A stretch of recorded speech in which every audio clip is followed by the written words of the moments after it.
AI, the technology that people in society say is disruptive and is going to take away your job in the coming years.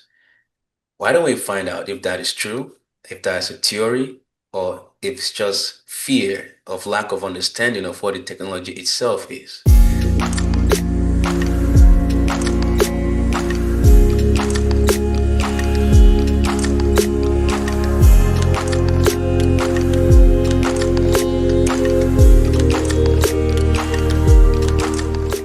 Hello, everyone. Welcome to the Proverbial Mind podcast. It is your host again, Samuel Oladeji, and here with me is Becky Amble. And today we're going to be talking to you on AI, how you can use AI to enhance your leadership, your sales, your life, and everything about it that you can make use of the tool as a useful tool of your life, not something that freaks you out or something that replaces you. So, if you're here for the first time, do not hesitate to hit notification button, to subscribe, and to like our videos, and leave a feedback in the comment section down below for us to know how we are doing and how we can further help you on your journey towards achieving a successful life. Hi, Becky. How are you doing today? Good morning. It is great to be here with you. It's great to have you, Becky. Can you give us a brief intro about yourself and how you got into AI and your Yes. background with AI? Well, I think I'm fortunate that I'm one of those people that's curious. And I want to say this because some people will relate to this and not feel so bad because there's a lot of people that are worried about AI and they don't want to do it and they just want it to go away. That was my first reaction. Mm. When I heard about it from my colleague in Scotland, I'm like, oh, I have too much to do now. Can't you just go away? Well, then the next week he did a demonstration, and I thought, whoa, I have got to learn this. So I invested a whole ton of time, went through three different organizations and training program. One, I think, is just outstanding, and they have a certification program and all that. Mm. So I spent at least 3,000 hours on the education part and $60,000. So I'm hoping that with my business background and now the AI, I can help people learn how to use AI and grow their business without them spending quite as much time and money as I did.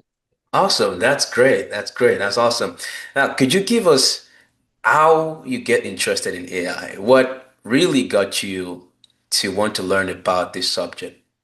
Well, it was mostly when my colleague in Scotland showed an example of how to do things. And that's when ChatGPT came on the scene. And I like to learn things, I like to learn new things, and have learned tons of things over my whole career. And it was basically where I thought, I just have to know more about this. Mhm. And so I just dived right in. That's awesome. And what is your idea about it? You see, people say AI is going to replace people, and they say, I mean, it's a fascinating technology, especially the AGI, artificial general intelligence, and the super intelligence, where they say it can basically do everything a human can do, but in a much more better and refined format. The current Yeah. AI system we know is it works on data. So the AI does not know more than you know because every information that this AI receives is based on data that's been fed. And who are the creator of those data? We humans, our daily lives, our daily activities.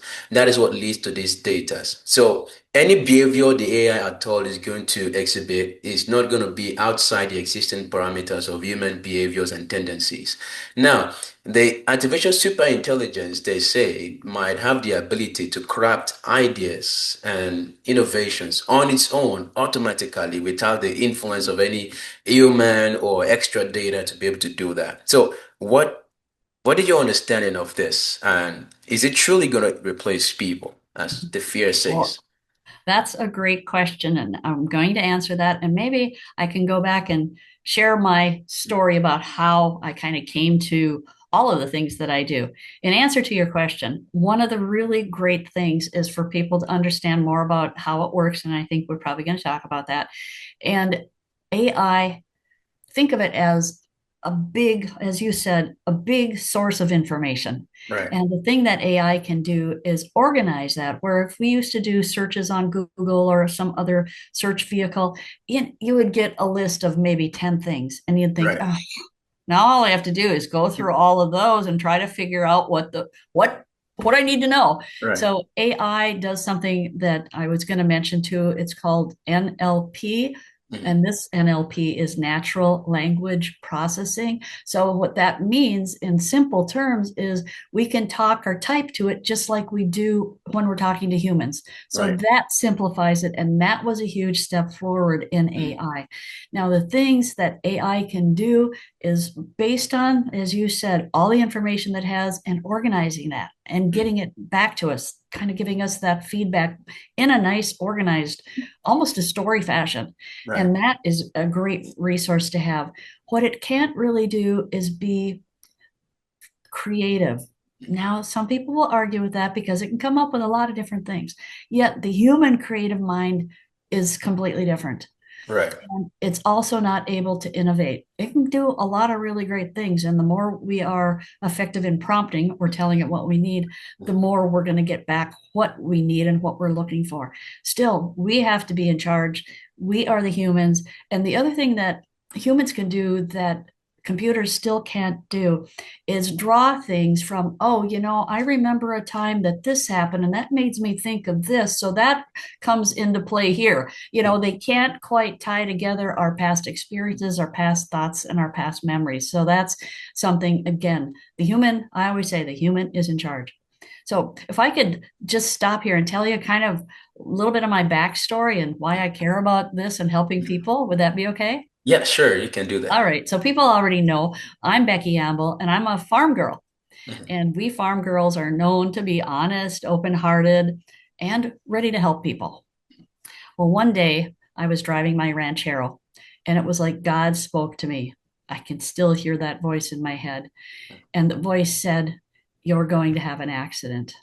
Mm. So within a minute, my little ranchero, I fishtailed on the gravel road. I went down the ditch and boom, I crashed. Then I woke up in a plowed field and I thought, I am so tired. I just want to sleep. But I knew if I did, I wouldn't wake up.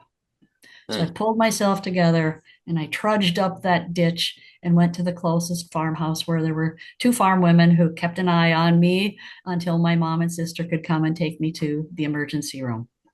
And maybe you or any of your listeners have had an accident or something like that, and you realize that life can change in a moment. 100%. Mhm. And that's when I decided that I was going to be a woman on a mission. And I realized that there's no guarantees. Over. And my life could be over before I knew it. And I wanted to spend my time getting really good at something and doing something that would make a difference for a lot of people. Now, fortunately, God led me down the path of building a skill set in business. Mm. And I got to be pretty good at helping businesses grow. And I got really effective at solving problem situations in these companies and really became masterful at coming up with several different ways to solve problems. And then the more my skill set grew, the more I realized there's my cat coming in to say hi. The more I realized that there are a lot of people who need help with growing their business and solving business problems. And that's what I decided to dedicate my life to. So for me, working and then learning AI and being able to also share that, I'm like, that's just part of kind of what drives me is I want to be able to help people in their business That's an and in amazing their story. lives. That's a really amazing story. It was like, oftentimes we fail to leave because of fear of what could happen and what you could do in situations like that. But then when you're near that situation, you realize that there's not more to this life than to wake up, go out there and hope that you survive and come back home. And so what you decide to do with that time that you have is what makes the difference. Because everything you have on earth would not go back with you. Those who have been billionaires and multi-trillionaires in the whole of history, their wealth never ever went to them to grave. It all left them. It Yeah. remained on earth. and their bodies went to grave. Decayed right now, perhaps the bones too are probably decayed too. They say the bones can last maybe 100 years or a couple hundred years, they say. But it's just to see that oftentimes fear is an illusion that Yeah. is crafted in your mind. And it keeps you trapped in that picture, in that narratives, which 100% most times it's not true. It's just some beliefs that you have formed for yourself based off maybe someone experience, stories you've heard of past experience. But the question then is, on your deathbed, what do you want to be known for? What do you want to be remembered for? Knowing Exactly. that the only thing that would remain when you're gone is your legacy. Nothing else is going to remain. Whatever wealth or whatever it is you think you guarded when you're on earth, someone else would take possession of it. Sometimes someone you did not even know at all, and they would take possession of what you think you worked all your life hard for. So what then really matters? It is the Yes. legacy that you left behind. That is what is going to live on after you. We remember Steve Jobs because of Apple iPhone, because of how he started Apple in his garage. We remember Sam Walton because of we see the legacy left behind, which is Walmart. We remember Henry Ford because of the legacy he left behind, which is, the Ford Motor Company. So why Yeah. not live instead of living in fear every day? So what you just experienced was an awakening to the reality of life, to the reality of the fact that you can't hold on to things. You can't hold on to this life that you have. It's temporary. It's gonna go at some point. And so while you're Exactly. alive, do what you can. Do the best you can. Don't be afraid to make mistakes. Don't be afraid to explore into the unknown. What could possibly happen? The opinions Yeah. of people would not matter when you're on your grave there. They're gonna forget you in a couple of days. Maybe your family might mourn you for a couple of years, but that's it. And so, Yeah, exactly. And I think, we all have a purpose for being here. And I like to share that because people go, oh, now I get it. Well, that makes sense. That's why you want to do what you do. right, to be useful, to contribute to life. Now, imagine the amount of businesses whom that you have helped with these tools and help them to realize that okay, this is not really a disaster, some kind of alien or apocalypse that is trying to kill you. It's just a tool that you can use either positively or negatively. And yes, we Right, have the bad actors that comes in and then turn that tool into something absolutely wild, like the Terminator 3.0 or something that is gonna kill everybody. But right. your choice what matters. So now, on the back end of AI, how does it analyze data? And what is the extent to what it can do?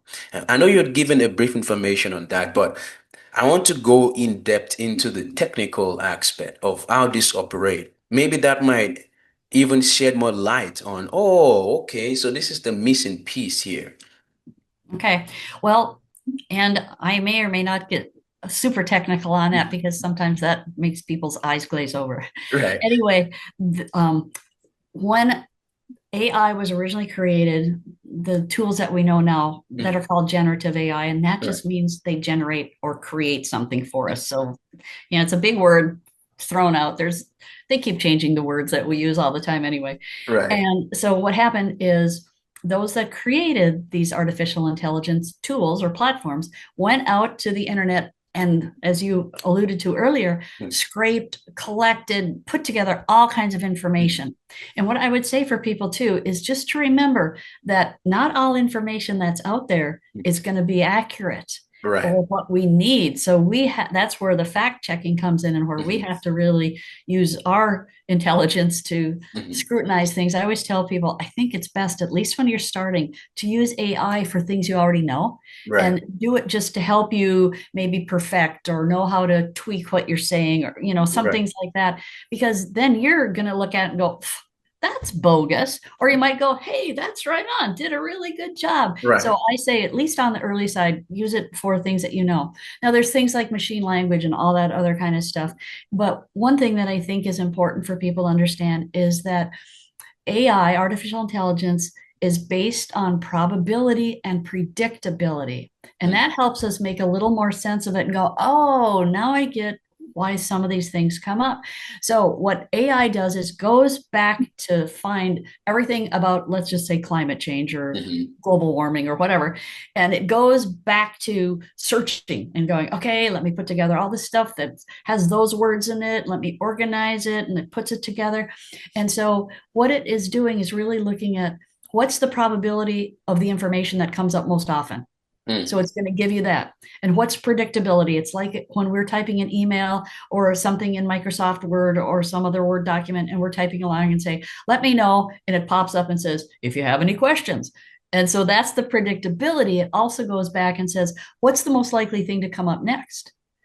And so if we understand that, that helps us look at it too and say, oh, okay, I don't have to take this as gospel because it's based on all the information out there and Right. what happens, the information that comes up most commonly, et cetera, et cetera. And that's what it's going to give me. So it's a great tool to use and can be a huge time saver. We just need to still remember that we need to make choices. Is this accurate? Does it make sense? Does Mm. it fit, what I'm trying to do? Or like I said, if it was maybe somewhat of a sensitive topic, we know that certain opinions flood the internet. Right. And we might go, but maybe I don't agree with that opinion, or maybe it's not comprehensive, it's all one sided. So that's where, again, knowing how it's put together and all that, I think helps us to better utilize it and question, is this really the Right. accurate information, or is this something I can use, or how would I use it? Right. I think what you said is 100% true because I use ChatGPT sometimes, and when you give it a prompt, it goes ahead it shows the process of how it's thinking, and it shows you how it gathers data from different website. And then after that thinking, it then pulls out the information for you. And that already proved the point that these stuffs don't just generate ideas. They don't have a mind of their own. And everything they get out there is based off of what they find on the internet, just like internet scraping. They go out there and scrape data from different websites. And how does this work? Because their API is linked to the ChatGPT backend. And so when you give it a prompt, just like normal software, it just goes out there and taps into all of those APIs and script the data and then it pulls out information for you. And sometimes too, I find out that some of those opinions are biased towards one side. And then Exactly. when you question it, it goes ahead and give you another opinion. I'm like, okay, you are not definite in your idea. You're going all around the place. And so that already proves that it gets ideas based off of what we ourselves have said and put on out there. And as we know, humans sometimes put out information that are absolutely inaccurate. Sometimes it's just based off how you feel that moment and you share a lot of stuff and then you go back and you're like, oh, maybe that was not correct, but your emotion already messed your head up and you were put out a bunch of stuff out there and the AI takes that stuff and give it to you too. So like you pointed out correctly, it is essentially important for us to scrutinize this information and see if it's correct. Because there are some times that I've found out some topics on engineering and I look at this stuff, I'm like, no, that does not seem correct. No. Logically looking at it, it's not progressional. The one and two it does not add up. And then you question it and then it goes back, rethink again, and probably scrape from a different website, like you said, and then it gives you a better accurate information. Yes, and that's a great point because it's all in the prompting too, how we construct the question or the request that we give. And what you were talking about actually is what we call iteration. If you get something back from whatever tool you're using, Right. chat, Claude, Gemini, whatever, if you get something back and you go, it doesn't make sense, then you want to ask again, clarify this or da da da da. Now, I've built some pretty extensive prompts. One I have is a 6 page log prompt. And in that, I tell it has to be accurate and factual and some different words. I forget now exactly what I put in there. Mhm. And what I used to do when I was doing some work is I would say, tell me the sources that you cited. Now that's Mhm. almost more automatic. So we've gotten so much further along. Now, I Right. just want to mention a little tidbit that there is a tool called Perplexity, which is sort of AI, but it's sort of its own little world of things. And Perplexity became known for was because it was such a great research tool and it would cite sources. Mm. Well, I just want to let you know that it has been known to make up sources. So Oh, so there's the catch 22. It's like thinking we can't just go and say, yeah, this is all great and wonderful. It's like, is that a real source? The cool thing when you get the wow. sources from whichever AI you're using, Perplexity or Claude, ChatGPT, depending on what's going on, it'll give you sources or, well, Perplexity always does. But then at least you know what to go check. And you Right. can click on that source and you can quickly scan it or whatever and go, oh, yeah, yeah, yeah, they got it right. Hmm. I But, did not you know know, that they make sauces up. Wow. there's no guarantee. And the thing that's also kind of funny about Perplexity, we get all these inside stories when we go through our certification and all the education that we do, Mhm. is that originally when Perplexity was created, it was built based on watching or getting all the input from YouTube videos. Oh yeah, good luck. Yeah. And so, I mean, it is a really great tool if you're looking for some how-tos because it'll probably give you a couple of good YouTube Right. videos to go watch. However, they have changed their model a little bit. Now they don't want to tell anybody how they do create their information. It's Yeah. just one of those funny little things where you go, oh, well, that makes me wonder a little. Yeah, that's funny. I mean, YouTube is a great resources. I have really learned a lot of topics, from YouTube. But then there are some folks who just goes there to catch the, views and followers and stuff and have absolutely no idea what they are talking about. And those make the other guys look bad. True. Now, in terms of you said you help businesses with AI. How do you go about this process? And typically, what is the typical conditions that businesses are at before you introduce AI to them? And how do you help them? And where do they end up at? That is a super question. And my background is years and years of helping businesses figure out how to grow. So Mhm. strategy, understand the customers, the market, and put all of that together. Well, then AI comes along and I'm like, okay, well, we can use this as a tool or this can help us free up some time so they can focus on the things that are going to build our business. So almost always, if not always, I hate to say always because you think, well, there's usually an exception. Right. Anyway, almost all the time, we are going to start with what we call an assessment or an audit.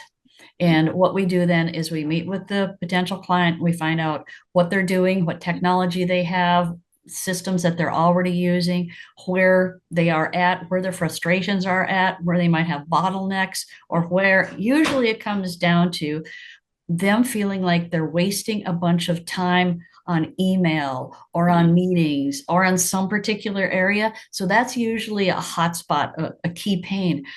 We've worked with one of our clients. In fact, it was really fun. This was a guy, brilliant guy, tech company, and he had a situation where he made the sales calls and he was great at it and they got pretty in depth and then he would have to come back to his tech people and tell them what to do. Well, it was Right. taking him like 3 hours to recount the conversation from the sales call and get that all put together and bring the team up to speed and all that kind of stuff. So we showed him a tool that he could use and then developed a system for him so that he could basically do the sales interview, get all the information, have that recorded, and then we could construct for him a way that he could communicate it to his team. So that took 3 hours of his work of reconstructing things into 30 minutes. So now he could go back and he could say, hey, here's what the information is. Here's what we need to do. Here's who needs to do it. And let's get started. So, it really depends on the company and where they're at.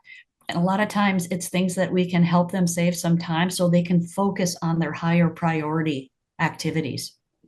That's great. That's great. Is there any instance where the summarization might be a little bit off, where the AI makes up something and then screws up the whole thing? Has that ever happened? That's a really good question. And I don't think I've seen that happen on anything I have done. Mhm. There's a lot of times where I'm one of those people where I like to give it a ton of information and I like Right. to use my phone. Mhm. And I find it helpful because most of the AI tools now, the generative ones, the ones that most of us are using, Usually you can dictate either on your computer or on your phone. And Mm, for me, I don't know, somehow it just seems easier to dictate on my phone. So I mm, pick up my phone and I say, hey, I want to put together, let's just say I'm writing an article. I want to put together an article on differentiation and I want to talk about this and this and this. And I want an example. And here's an example that I have. And then can you find another example and blah, blah. So I right. just talk and talk and talk. And I tell people when it comes to AI, probably more is better. The more information you can give the AI about what you're looking for, the Hmm. better, because otherwise it's going to make up what it thinks you want. And I said, I'd rather be in charge. And so, because I dictate so much information, I haven't really felt like I've had a problem of it coming back with junk.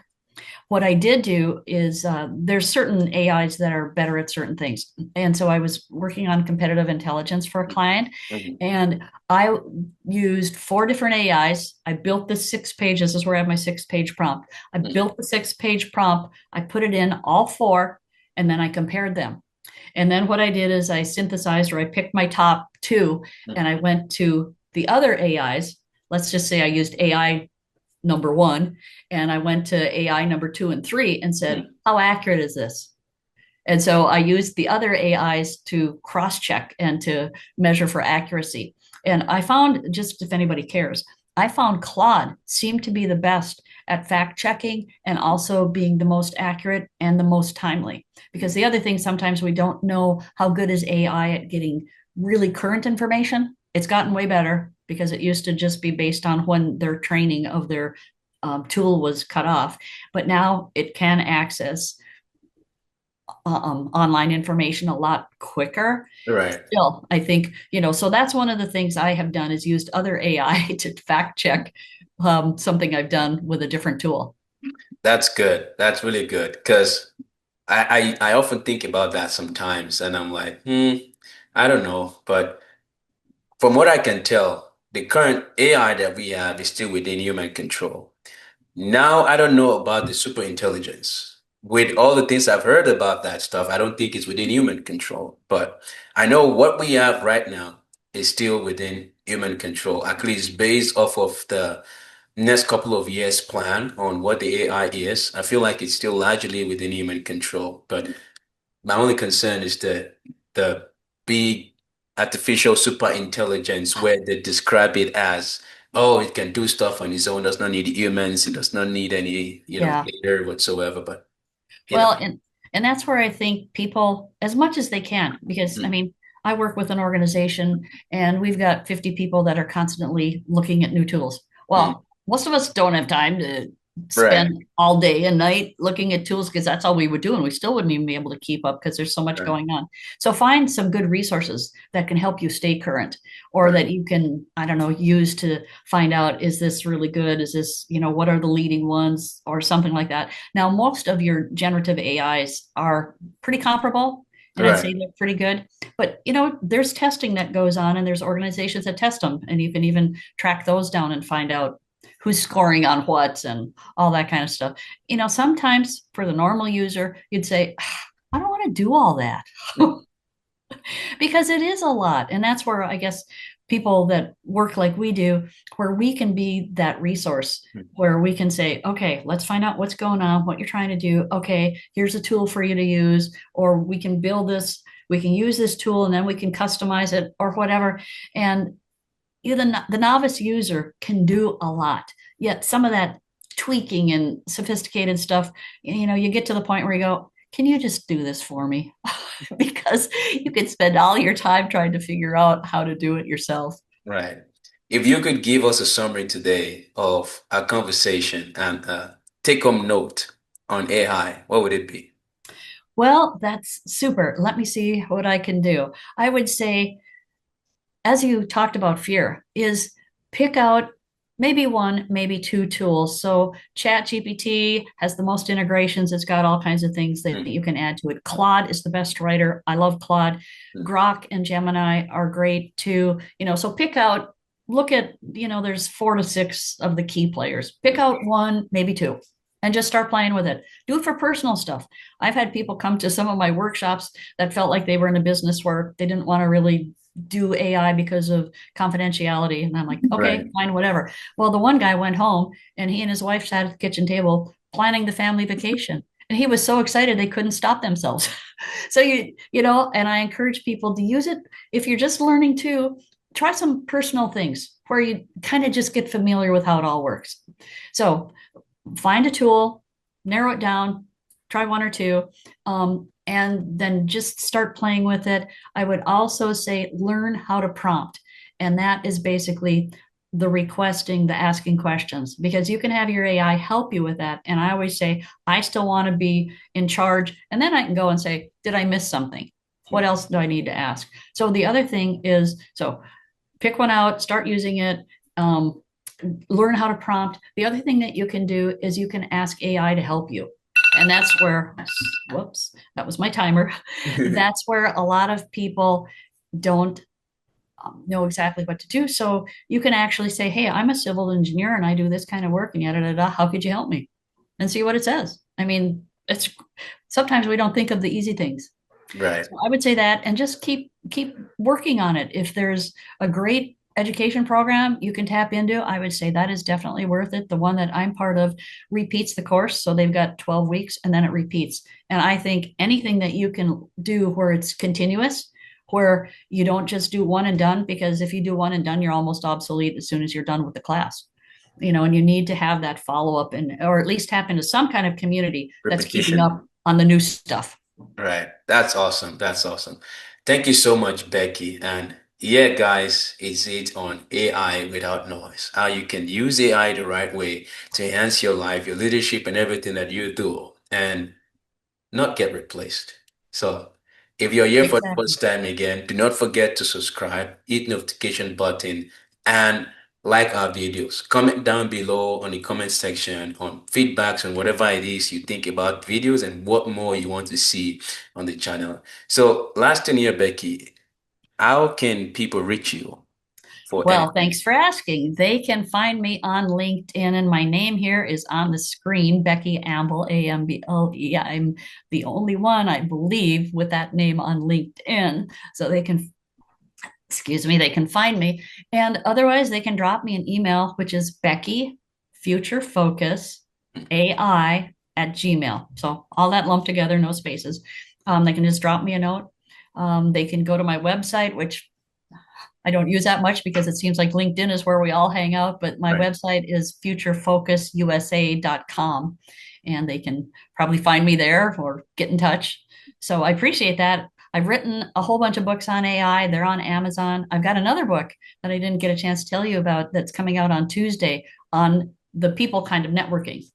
Okay. So, uh, so anyway, I just keep busy with that. And like you know from my story, I want to help people. I want to help them grow their business. I want to help them improve on what they're doing and have just new things that can bring them joy in their life because they're doing things more successfully and effectively.